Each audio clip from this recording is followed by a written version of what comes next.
Hi, everyone. It's Hunter Lott, your HR problem solver on demand. And this is take 5 from our series.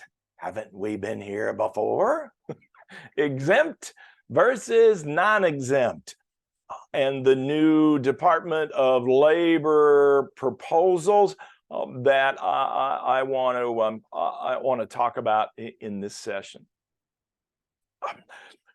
Those of you who've seen me, we've talked about exempt and non-exempt multiple times. Exempt from the Fair Labor Standards Act. There's a salary portion and a job duties portion. Exempt from overtime salary's not the determining factor by itself. So you can have a receptionist making $100,000 a year, and the receptionist is entitled to overtime because the job duties are non-exempt. Now, there's a minimum salary threshold that the Department of Labor is playing with. Understand salary.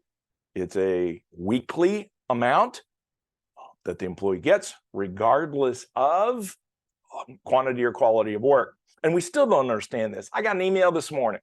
We've got exempt employees that take an hour or two off, and we pay them, but we make them make up the time, or we don't pay them and we dock them. Our HR director is saying that this is just wrong. I mean, HR is adamant, and HR is correct.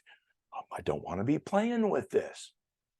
I may, if they take a half a day off, take a half a day of PTO and move it over. But none of this hour, 2 hours. If somebody goes to the dentist, takes an hour, there's no record of that. They come back, they get their job done. They are paid not by the hour or to put in their time. They're paid by results, and that's what we focus on.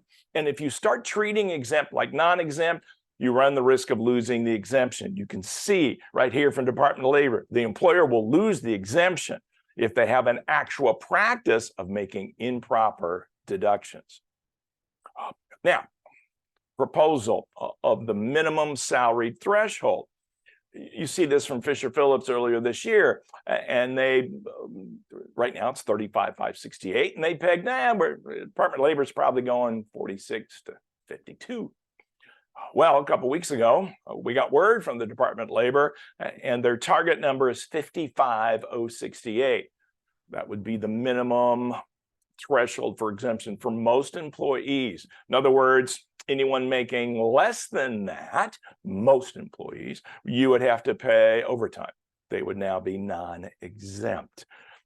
They also played with highly compensated, one of multiple exemptions, and jumped it up to 143,000. So what now? Well, this is a proposal. It's in the public commentary comment stage. They're getting feedback. This is terrible. This is not enough. Back and forth. And then they'll decide a final regulation change. So what do I do? First, make sure you've got a safe harbor paragraph. This is just a little thing. And if I've reviewed your handbook, you see me refer to fact sheet 17G, you see it there in the footnotes, and just to offer a little protection that, hey, if we make an improper deduction, we'll fix it, let us know. Do a mini audit and make sure your practices are not jeopardizing the exemption. This is also an opportunity, if you have to reclassify people from exempt to non-exempt, this is a time to say, hey, the government's putting this pressure on. This is why we're doing this now. So what do I do? Verify that your classifications are right, exempt and non-exempt. Add an exempt safe harbor paragraph in your handbook. Audit for compliant practices. We train your managers. The managers are the ones that typically get us in trouble here. Prepare options to comply. Okay, what if I've got someone at 50,000? What am I going to do? Can I play with bonuses? I got to look at job duties. Doesn't look like this proposal is going to affect I think it's 10% you could use for bonuses. Double check that in your jurisdiction. And some jurisdictions are already above the 55,000. And then wait. last time this happened, we were talking about this. I said, wait. And people said, type A, make things happen. And then the final reg came below. Then they called me up. Well, can I take the money away? I said, yeah, good luck with that. This is no small factor. Exempt, non-exempt, important. And if you've watched my liability, it can be personal. So keep kind of heads up on this issue. Thanks for joining us. Check us out at hunterlot.com. Happy to answer any kind of follow-up questions. Check out our resources. Again, thanks for being here. We'll see you next time on Take 5.